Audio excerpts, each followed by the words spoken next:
Filipino Major Ship, Lead Review Drills Part 3. September 29, 2024. This is Sir Jansen Barabad YouTube channel vlog review. If you wish to pass the lead, don't hesitate to finish this video. Disclaimer.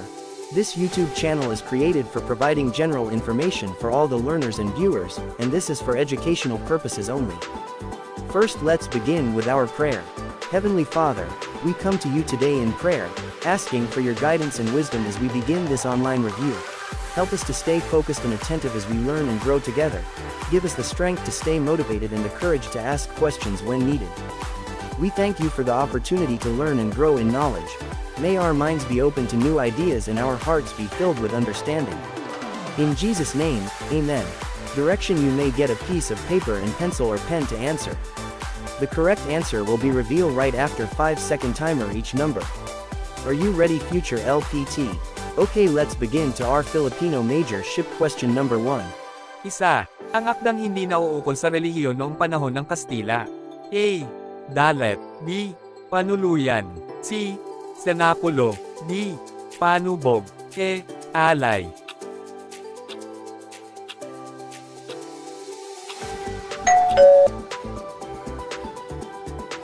Dalawa, naglalaman ng mga butil ng karunungang kinapapaluban ng mabuting payo hango sa tunay na karanasan ng ating mga ninuno. A. Bobtong. B. Talinghaga. C. Salawikain. D. Palaisipan. E. Pabula.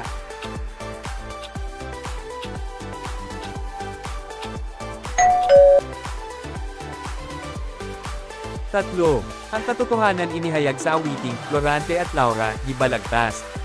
A. Kahirapan sa buhay. B. Katiwalian ng mga Kastila. C. Pag-iibigan ng mga magkaibang lahi. D. Buhay pangangalakal noon panahon ng Kastila. E. Paraan ng pamumuhay.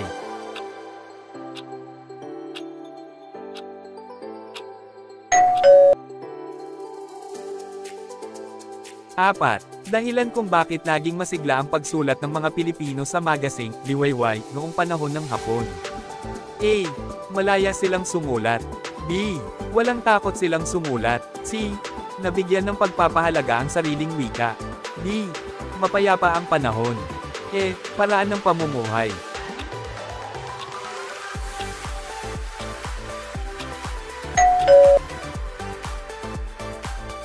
Lima, ang Urbana at Felisa, na isinulat ni Modesto de Castro, ay naglalaman ng magagandang asal ng mga Pilipino tungkol sa A.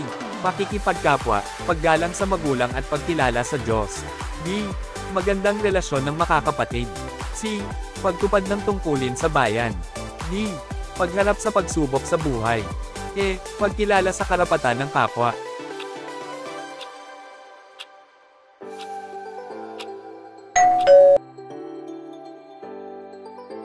Anim, ano ang kahulugan na nais iparating ng talatang ito hango sa Bagong Paraiso, ni Efren Abium?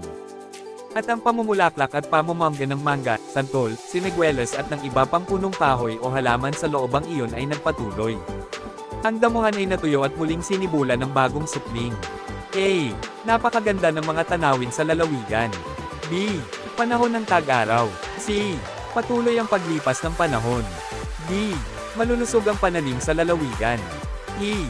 Mas masarap manirahan sa lalawigan.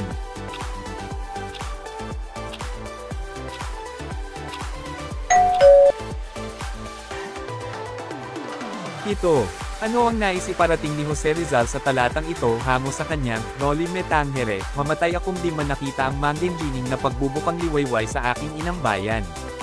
Kayong makakakita, batiin ninyo siya at huwag kalilimutan ang mga nalugmok sa dilim ng gabi. A. Pagkawala ng pag-asa dahil sa mga nangyari sa bayan. B. Pag-asa sa kalayaan at paggunita sa mga taong nagbuwis ng buhay para sa kalayaan. C. Pagpapawalang halaga sa paghihirap ng mga bayani. D. Malawakang kalungkutan na darama sa pagkawala ng pag-asa. E. Taong bayan na dumaranas ng kalupitan at karahasan.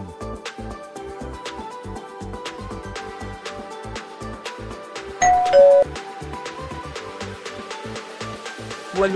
Karaniwang tauhan ng akdang ito ay mga hayop na ang layunin ay ipaalam ang mga kaugaliang dapat pamarisan. A. Tugmaan. B. alamat, C. Pabula, D. Parabula, E. Kwentong bayan.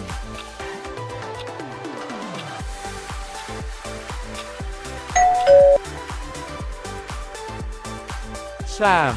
Sa mga saknong na ito hango sa Florante at Laura, di balagtas, ano ang kahulugan nito? Katie, wala akot ang inyong kariktan, kapilas ng langit, anak matibay, tapat ang puso mo't dinagunang-gunam, na ang paglililoy nasa kagandahan. A. Ang kagandahan ay maaaring makalinlang ng tao. B. Maaaring pagtakpan ng kagandahan ng isang kataksilan. C.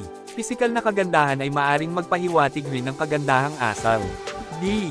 Kagandahan ay maaari rin maging batayan ng pagtitiwala sa katapon ng tao. E. Sadyang mapaglinlang ang kagandahan.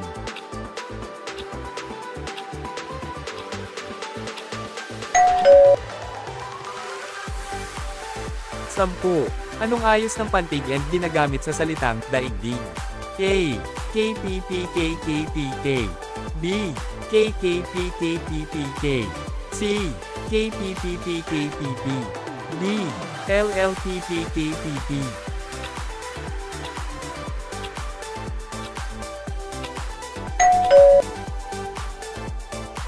Labing isa. Lumipad patungong Estados Unidos si Jose noong Sabado.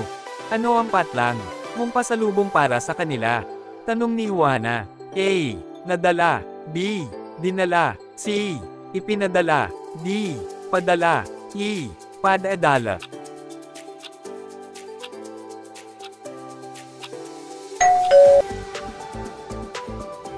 Labindalawa. Walang dapat sisihin sa nangyari kundi siya, ano ang ayos ng pangungusap? A. Di karaniwan. B. Karaniwan. C. Payak. D. Walang paksa.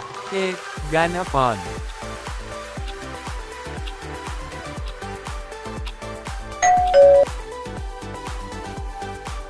Labintatlo. Piliin ang mga sumusunod ang pinakatamang pangungusap. A. Nanguli akong pumasok sa dahilanang nasira ang sasakyan. B. Nasira ang sasakyan kaya nahuli ako sa pagpasok. C. Nasira ang sasakyan ko kaya nahuli ako sa pagpasok. D. Nahuli ako sa pagpasok kasi nasira ang sasakyan ko. E. Nahuli sa pagpasok ko dahil nasira ang sasakyan.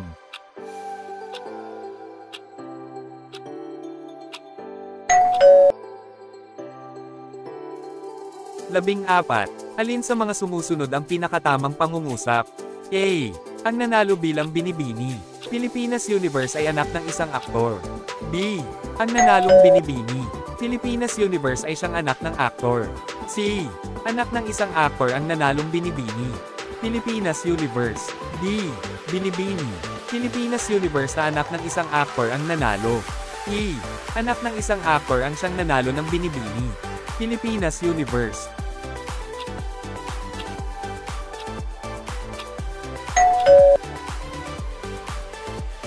Labinlima. Si Lope K.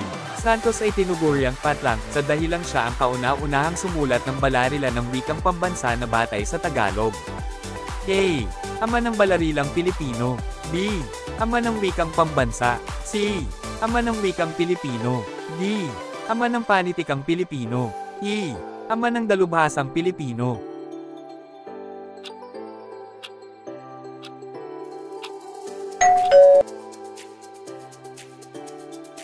Labing-anim. Ang sagisag na panulat ni Andres Bonifacio. A. Anak bayan. B. Anak pawis. C. Anak dalita. D. Taga-ilog. E. Hosing sisiw.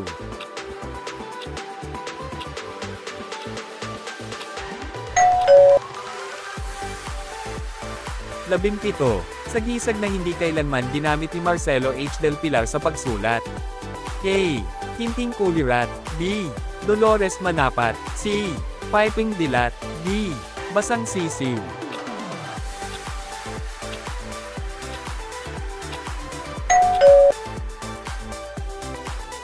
Labing-walo. Kasing ganda ni Teresita and nanalong binibini. San Luis, ayon kay Mayor Santos. A. Magkatulad. B. Pamilang. C. Di magkatulad. D. Katamtaman. E.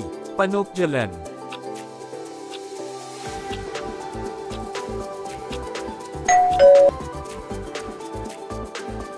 19.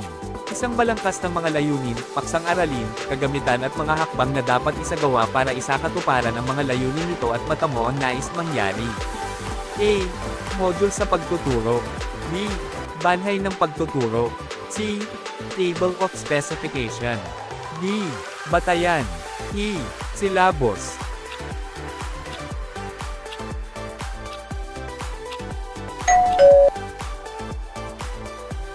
Dalawampu. Ang pinakagamiting paraan sa pagsusulit ng sanhi at bunga. A. Completion test. B. True or false. C. Matching type. D. Multiple choice. E. Recognition test.